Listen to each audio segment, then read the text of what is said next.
पिछले वीडियो में हमने सीखा कंडीशनल सेंटेंसेस क्या होते हैं, उनकी आइडेंटिफिकेशन यानी शनाख्त क्या होती है, उन्हें बनाने का तरीका मतलब फॉर्मेशन क्या होती है, और मैंने कुछ एग्जांपल्स दी और साथ मैंने उसके टाइप्स की बात की जिसमें zero conditional sentence, first conditional sentence, second and third conditional sentence.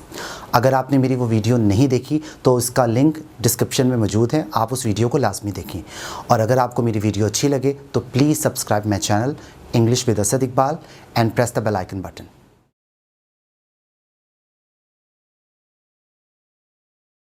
Bismillahirrahmanirrahim. In the name of God, the most beneficent, the most merciful.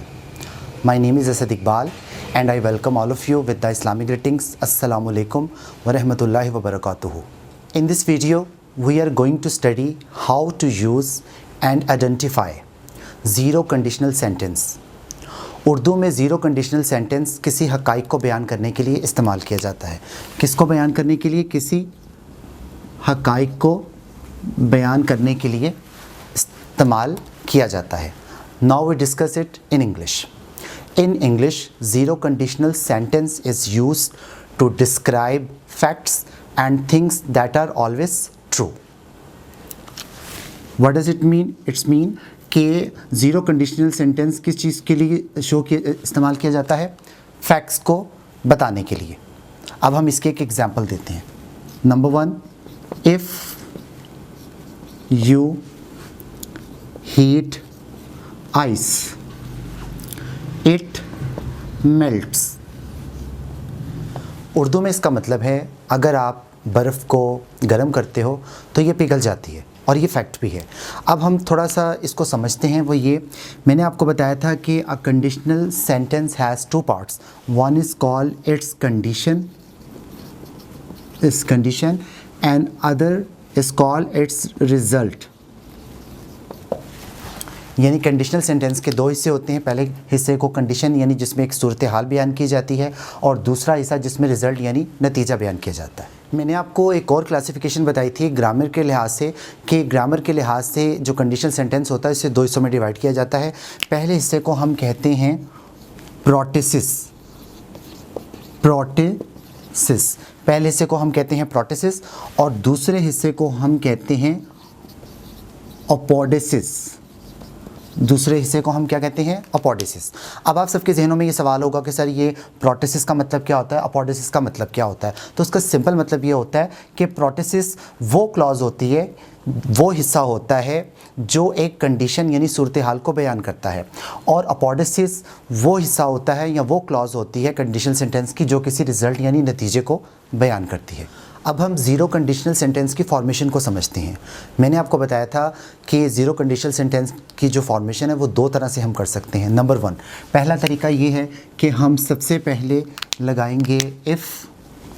पहले हमने लगाना है इफ़, उसके बाद हम लगाएंगे कंडीशन, एक स्पेसिफिक जो कंडीशन है वो लगाएंगे, उसके बाद हम लगाएंगे अपना रिज़ल्ट। तो ज़ीरो कंडीशनल सेंटेंस का पहला फॉर्मेशन क्या है? पहला स्ट्रक्चर ये है कि पहले हमें इफ़ लगाना है, उसके बाद हमें कंडीशन लिखनी है, उसके बाद हमें रिज़ल्ट लिखना है। तो if plus condition plus result is equal to zero conditional sentence. अब मैं आपको इसकी मिसाल देता हूँ। जैसे मैंने आपको अभी बताया, इफ़ यू हीट आइस, अगर आप बर्फ़ को गर्म करते हैं, इट मेल्ट्स, ये पिघल जाती है। Is that clear? अब ज़रा समझ लीजिएगा, ये वाला जो सेक्शन है ये कंडीशन की बात कर रहा है, यानी हमें कंडीशन दे रहा है, और वो कंडीशन क्या है कि अगर आप बर्फ़ को गर्म करेंगे उसका रिज़ल्ट हमारे सामने क्या आएगा? It melts. तो ये इसका रिज़ल्ट हमारे सामने आएगा कि अगर कंडीशन हमारे पास क्या है कि अगर हम बर्फ़ को गर्म करेंगे उसका रिज़ल्ट ये होगा कि वो पिघल जाएगी। अच्छा, अब मैंने आपको स्टार्ट में वीडियो के ये बताया था कि ज़ीरो कंडीशनल सेंटेंस जो होते हैं वो फैक्ट्स की बात करते हैं, हक़ाइक़ की बात करते हैं। तो अगर आप इस सेंटेंस को गौर से पढ़ेंगे, देखेंगे, तो आपको पता चलेगा कि ये एक साइंटिफिक ट्रुथ भी है, यानी एक रियलिटी भी है। तो ज़ीरो कंडीशनल सेंटेंस का बेसिक फंक्शन यही होता है, टू डिस्क्राइब फैक्ट। अब हम आते हैं इसकी दूसरी फॉर्मेशन की तरफ। इसका दूसरा फॉर्मेशन हम कैसे करते हैं वो ज़रा देखिएगा। सबसे पहले हमने लगाना होता है रिज़ल्ट। सबसे पहले हम लिखेंगे रिज़ल्ट, उसके बाद हम लिखेंगे इफ़ क्लॉज यानी इफ़ लिखेंगे, और प्लस हम लिखेंगे कंडीशन। ठीक है, तो result plus if plus condition is equal to zero conditional sentence. इसके एग्जाम्पल ज़रा देखते हैं। ये जो ऊपर मैंने सेंटेंस लिखा है, अब इसको मैं मॉडिफाई कैसे कर सकता हूँ? आइस मेल्ट्स, क्या चीज़ पिघलती है? बर्फ़। Ice melt if you heat it. ज़रा समझ लीजिएगा, आइस मेल्ट्स के बर्फ़ पिघलती है, पिघल जाती है इफ़ यू हीट इट, अगर आप इसको गर्म करते हैं।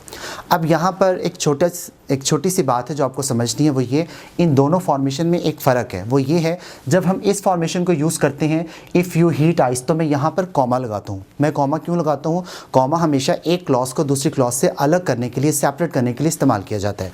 लेकिन जब आप ये स्ट्रक्चर यूज़ करते हो, मतलब रिजल्ट पहले लिखते हो, इफ़ और प्लस कंडीशन को बाद में लिखते हो, तो फिर आपने इस तरह से लिखना है, like ice melts if you heat it. इसका मतलब ये है कि मैंने मेल्ट्स के बाद जो है कॉमा नहीं लगाया, तो आपने भी इस चीज़ का ख्याल रखना है, कॉमा नहीं लगाना। अच्छा, इस फॉर्मेशन में हम एक और मॉडिफिकेशन कर सकते हैं जो आपको समझना ज़रूरी है। वो क्या है? सुन लीजिएगा। वो ये है कि हम इफ़ की जगह मतलब व्हेन का लफ्ज़ भी यूज़ कर सकते हैं। हम इफ़ की जगह व्हेन का वर्ड भी यूज़ कर सकते हैं। For example, when you heat ice it melts, यूँ कर लें, या ice melts when you heat it। तो इसमें कोई भी डिफरेंस नहीं है, मतलब you can use either if or when to construct a zero conditional sentence। अब हम बात करते हैं टेंस की, कि हमें कैसे पता चलेगा कि ज़ीरो कंडीशनल सेंटेंस में हमें कौन सा टेंस यूज़ करना है। अब यहाँ सवाल पैदा होता है, टेंस का मतलब क्या होता है? Tense means time. टेंस का मतलब होता है ज़माना, और ज़माने तीन तरह के होते हैं, प्रेजेंट, पास्ट एंड फ्यूचर। अब हम समझते हैं कि हम ज़ीरो कंडीशनल में किस तरह से टेंस को यूज़ करेंगे। सबसे पहले मैं इसका लिखूँगा स्ट्रक्चर, ताकि आपको समझाना आसान हो जाए। If plus condition plus result, ये है इसका फॉर्मेशन या स्ट्रक्चर। अब इसकी मैं एग्जांपल देता हूँ। If you heat ice, comma it melts. ठीक है, अब हमने देखना है कि हमने टेंस कौन सा यूज़ करना है। तो सबसे पहले समझ लें, हमने लगाया है इफ़। अब ये जो कंडीशन है, इफ़ प्लस कंडीशन, तो कंडीशन में हमने लिखना है present simple tense. Present simple tense. Present simple tense is also called present indefinite tense. Present indefinite tense।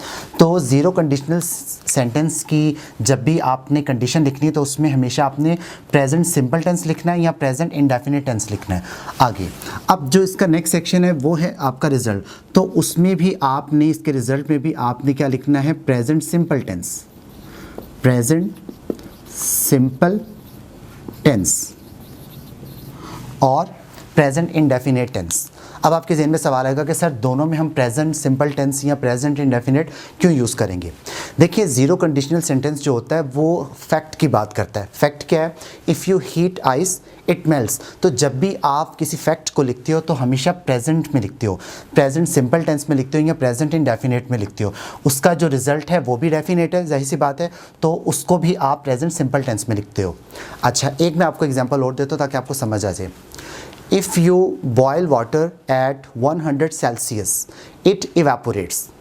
अगर आप पानी को 100 दर्जा हरारत पर गर्म करते हो तो ये बुखारत में तब्दील हो जाता है। तो उसमें भी हमने यही किया कि इफ़ के बाद जो कंडीशन है उसको भी हमने प्रेजेंट सिंपल टेंस में लिखा, और जो रिजल्ट है उसको भी प्रेजेंट सिंपल टेंस में लिखा। तो इसका स्ट्रक्चर होगा if plus present simple tense plus present simple tense is equal to zero conditional sentence.